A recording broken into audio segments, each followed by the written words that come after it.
De volta com a discussão, hoje falando sobre o incentivo à cultura. Aqui no Brasil, uma das principais leis que distribuem os recursos é a Lei Rouanet, né? E recentemente a gente teve várias críticas, principalmente agora na internet, que tudo, né, acontece, sobre artistas como Maria Bethânia, Luan Santana e Cláudia Leite terem acesso e ganharem editais através da Lei Rouanet. Vocês acham que essa crítica é válida ou todo artista tem direito? O que vocês pensam sobre isso? Inicialmente, eu acho que todo artista tem direito. Eles têm direito. Mas um artista consagrado precisa dessa... Não, mas o formato do consagrado... Eu acho que tem a maneira de como... É a lei coloca. Todos têm direito, mas eu acho que a contrapartida, como é que vem disso? Certo? Por exemplo, Maria Bethânia, ela ganha um edital, um Lei Rouanet de circulação e tal, mas aí chega aqui na cidade o ingresso é R$300.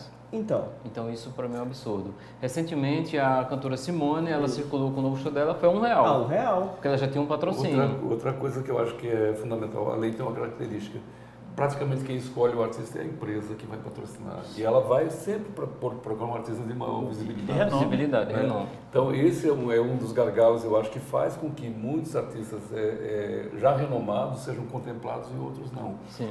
Uma outra questão, quando você falou do percentual de projetos aprovados, em toda a lei de incentivo, a gente tem no FIC aqui também um percentual que ele também tem o mesmo perfil.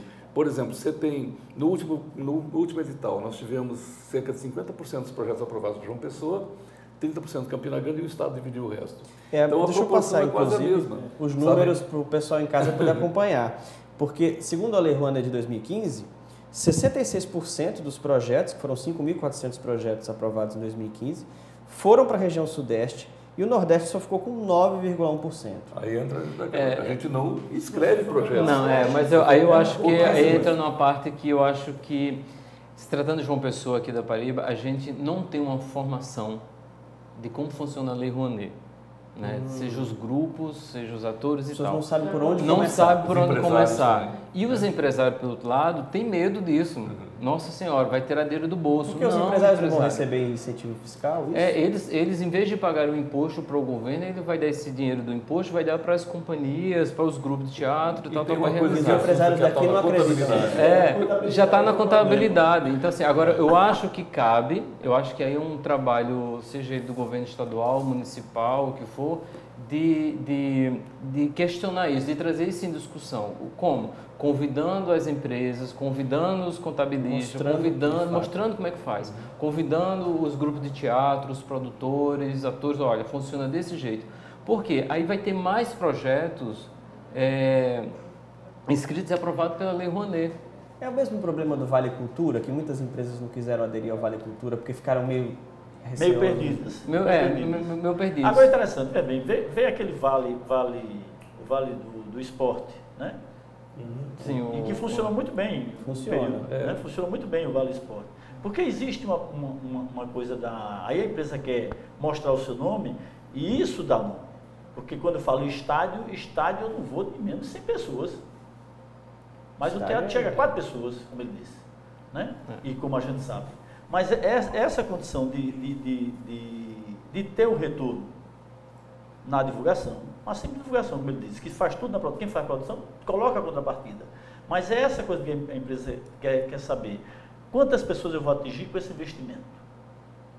Uma questão que eu coloco aqui é que, baseado no que um grupo de atores que estava montando uma peça no Rio de Janeiro conversou comigo e falou o seguinte, aqui, quando se pensa em edital, que você vai colocar o projeto no edital, você tem que pedir mais do que você precisa, porque muitas vezes o edital retorna só com uma parte desse valor.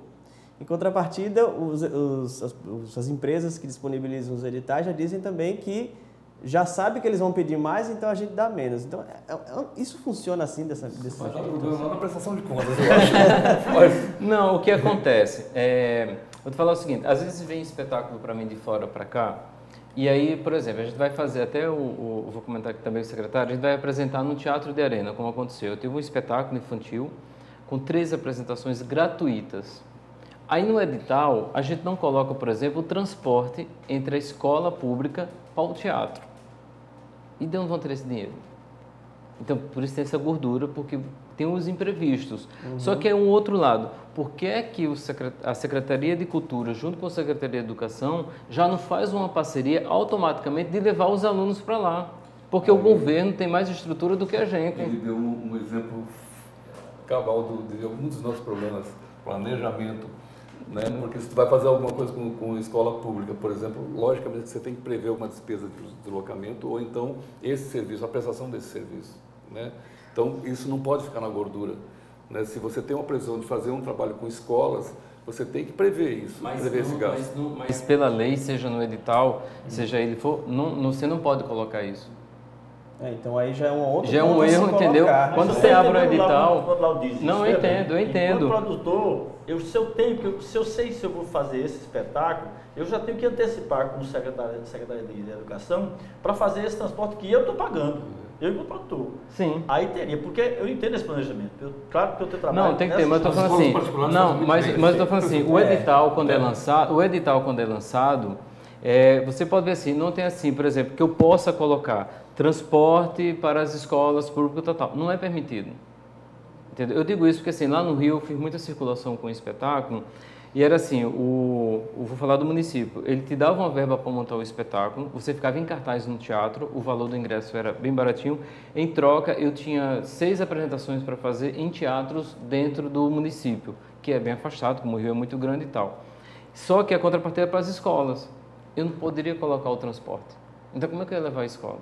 Eu ficava 15 dias antes, indo em todos os bairros, fazendo todas as escolas, arrumando apoio local para poder ter um ônibus e levar os alunos para o teatro. Então, assim, existem muitas outras coisas, entendeu? Quando você é aprovado um projeto, às vezes de até 20%, quando pela lei você já pode montar um espetáculo, você tem que reduzir todos os teus custos e tentar não comprometer tua obra, que é a obra artística, que acima de tudo, é o mais importante. Então, muitas vezes acaba o que está indo para o espectador, né, já está ali no limite. Já está ali no limite. O que a gente preserva é não mexer na obra do artista. Perfeito. Que isso é importante manter. Entendeu? Isso é questão de produção, é muito sério, porque requer muito tempo, entendeu? E requer muita preocupação com esses detalhes. Como é que eu vou recorrer para suprir, digamos, a razão do transporte? O Estado, o município. Por isso que é complicado. Quando eu falo de produção hoje, eu falo da produção do espetáculo. A viabilidade dessa clientela ou dessa contrapartida, eu tenho de apostar nessa estrada do Estado e do município. Mas eu tenho que ir antecipadamente. Para que o Estado e o município tenha... Por exemplo, o espetáculo de teatro, você entra no edital, escreve e monta um espetáculo. E a circulação, de onde é que vem? Né? Porque a circulação é um outro tipo né? E circulação que você fala é... fazer com que ele circule pelos... E edital de circulação. Exatamente. Porque montar o espetáculo, fazer ele circular é fazer ele andar nessa então, região. Existem editais específicos para uma peça que já existe, que pode circular. Ou cidades. Ou seja, nós temos deficiências também na formulação de editais, porque você pode primeiro ver a demanda. Qual é a demanda? Montagem, tem muitos espetáculos parados, então a demanda é circulação. Né? E a gente não tem observado muito isso. Por exemplo, você lança o FIC, porque eu sou um crítico do FIC, mas um crítico positivo, assim, quer construir uma coisa melhor. Por exemplo, você lança cuidado não, eu aponto, você lança, por exemplo, 300 mil para uma linguagem, para música. Aí você disputa um festival de música com a gravação do CD.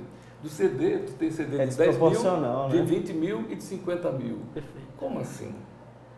É muito desproporcional. Como assim? Tem algumas coisas que precisam ser corrigidas. Claro. Precisam ser corrigidas. Para mim, é só edital de festival, edital de festival. Edital de CD, edital de CD. Isso. Né? Eu acho que a gente tem que Mas já se fez essa discussão há muito tempo, inclusive por conta da relação de cinema. Você sabe disso. Sim. Por conta do valor que tem de cinema e por conta do valor que vai para teatro. O que é mais caro produzir hoje em dia, cinema ou teatro? Cinema. Equipamentos, tudo, o tempo que gasta, a equipe é muito grande, então... Cinema é mais caro. É mais caro. Mas também depois que a cópia é difundida, o retorno não é maior? Às vezes. Às vezes sim. Às vezes sim, às vezes não. Por exemplo, Pernambuco é muito observado nesse sentido. Mas se você colocar o custo-benefício em alguns filmes, o ingresso chega a ser R$3.000. entendeu? O custo de produção para a circulação do filme gratuitamente, para o público que vai atingir, sabe, isso se torna muito caro, entendeu? Eu acho que o audiovisual mesmo, ele tem uma perspectiva de desenvolvimento quase industrial, em escala industrial atualmente. Nós temos um talento enorme, está toda hora surgindo de cineasta fantástico. A Paraíba, né? Tem gente, tem pessoas incríveis trabalhando e fomentando, inclusive o Estado aqui, eu acho que lá acompanha, a gente tem diversos festivais de curtas-metragens na Paraíba, são vários. E tem público. Né? E tem público. Muito público. E, assim, eu já frequentei vários e tem bastante público. E muitos trabalham com apresentação gratuita para aquela cidade, para aquela comunidade, aquela região. Né? Eu tenho feito acompanhado, eu tenho feito alguns trabalhos com algumas equipes. E assim, é super importante de ter o apoio, seja municipal ou do estadual, para que isso se mantenha, para que isso circule mais. Isso é bacana. E profissionalizar além da região. E também, quando tiver vindo uma produção de fora para cá, que a gente consiga lá abraçar de alguma maneira, envolver empresa e tal, porque é importante para o estado, para o município, de a gente levar esse filme para fora. Eu estou circulando com um filme aí nosso, que a gente fez aqui há 4 anos atrás, e que a gente divulga muito bem a Cabaceiras de João Pessoa, entendeu? Eu acredito que falta ainda essa ligação da educação com a arte. Sim. Porque a gente perde muito tempo na questão da produção, de fazer o espetáculo. É muita preocupação de fazer o espetáculo.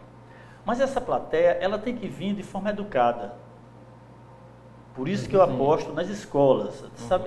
Nós precisamos pensar, eu estou dizendo nós, enquanto pessoas, enquanto produtores, nem a relação da instituição. Sim. Pessoas. O que é que a gente pode pensar para fazer com que a clientela venha de forma educada? E nós temos feito isso. Sivuca me disse uma vez assim, que não existia cultura sem educação. Eu acredito plenamente nisso. Eu acho que é o grande centro formado, a escola é o grande centro cultural. Agora a gente está falando de escola para formar um público que está crescendo. Mas e os adultos que já existem, que já estão fora da escola? Mas isso é educação também. Como é que a gente estimula esse pessoal? Esse processo, aí você tem que trazer isso de forma adequada. Porque eu posso trazer o adulto através do seu filho, sem problema nenhum. Eu posso levar uma mensagem através dessa coisa, na discussão, inclusive de associações. Isso a gente tem que fazer. Eu tive uma experiência aqui em João Pessoa, muito prática, muito conhecida, que foi o Circuito Cultural das Praças. Onde nós levávamos espetáculos, música para as praças. O que isso acontecia? Isso começou a formar um certo público. Isso é bacana. Né? Nas comunidades. Né? Teve gente que se emocionou porque nunca tinha visto um babau, por exemplo. Né? E eu vi cenas assim de gente que nunca tinha visto espetáculo de teatro, por exemplo, lá em Funcionário 2, vendo espetáculo na praça. Né? Então, essa forma de fomentar permanentemente a formação de público, como você fala, assim, fora do ambiente escolar, eu acho que projetos de circulação, eles são muito benéficos, porque eles realmente, você consegue ter formas de educação. Por exemplo, eu vi uma apresentação de percussão na Praça da Paz, aqui no Bancários, uma plateia lotada, acho que umas 300 pessoas, para escutar um solo de tímpano, quer dizer, uma coisa extremamente delicada, né? E isso acontece com a sequência, isso eu acho que deve ser... Eu comento aqui, né? Isso só foi aqui na cidade, na capital, que a gente tem. Imagine no restante do estado que a gente tem essa dificuldade de chegar. A gente está com um tempo estouradíssimo, mas eu queria deixar um espaço para cada um de vocês agora fazer uma consideração final sobre esse tema que a gente trouxe. Infelizmente a gente não tem mais tempo, porque eu acho que essa discussão ainda pode ir muito longe. Eu acredito que até que a própria Secretaria do Estado também continue o diálogo com os artistas, com os produtores, para descobrir um monte de coisa. Não sei se muita coisa foi descoberta aqui hoje ou não, né? Não sei. Mas muito obrigado, Lau Siqueira, secretário do Estado da Cultura da Paraíba. Olha, eu também agradeço. Eu acho que esse programa ele já contribui muito para isso. A gente tem conversado amanhã, por exemplo, tem uma reunião em Alagoa Grande exatamente sobre isso que a gente está conversando aqui. Eu acho que não vamos resolver essas questões com um passe de mágica, mas com sequência de ações e com sequência de uma discussão mais sincera. Por exemplo, eu não posso ficar magoado com alguém que me faz uma crítica ou faz uma crítica. Eu não tenho isso. A gente discute, né, você sabe, e muitas vezes discorda. E eu também discordo, às vezes, da produção, porque eu estou também na área. Então, quer dizer, não é um diálogo de um burocrata e um produtor ou um artista, mas é um diálogo também de uma pessoa que vem do meio e que quer fazer essa coisa crescer. Então, a gente tem que perder essa vaidade de deixar de reconhecer erro, porque nós erramos, as produções erram, sabe, os artistas também erram, nós somos humanos. Né? Eu acho que na medida que você consegue configurar um valor maior da nossa relação humana, sabe, aí com certeza todo mundo ganha, a sociedade ganha. Muito obrigado pelo Obrigado espaço. também. Valério, muito obrigado. Muito obrigado você pelo espaço. Eu acho que é sempre muito válido discutir, debater sobre cultura. Eu peço que todos continuem prestigiando o teatro, seja ele dança, música, lançamento de livros, cinema, e que é sempre válido, porque no fundo a gente discute, a gente brida muito a visão, mas todo mundo quer uma coisa só, né? Quer que a cultura esteja aí, que a educação volte aí, que a gente sempre tem essa troca, né? É verdade. E eu que agradeço o espaço. Ok. Alberto Black, muito obrigado também. Agradeço demais o convite e acho que é um momento, como o Lau disse, esse é um momento educativo, né? Eu aposto muito, porque antes de ser artista, eu sou educador. E eu acredito muito nessa proposta do educar. E como o Lau estava falando desses eventos que as pessoas ficam encantadas com a ação numa praça, eles têm que ser contínuos. Isso não pode ser interrompido. Eu acredito que o Estado, o município, tem que fazer um certo sacrifício, e não só o Estado aqui, a capital. No geral, né? Eu digo geral, né? É preciso fazer isso acontecer. E eu acredito muito que nessa forma do educar, nós vamos ter plateia e todos vão ter um retorno, tanto financeiro quanto educativo, porque isso faz parte da nossa cidadania. Perfeito. Obrigado mais uma vez.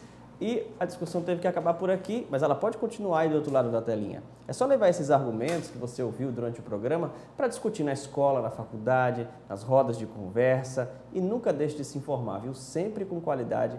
Só assim você vai ter uma boa opinião formada sobre o assunto. Até o próximo programa.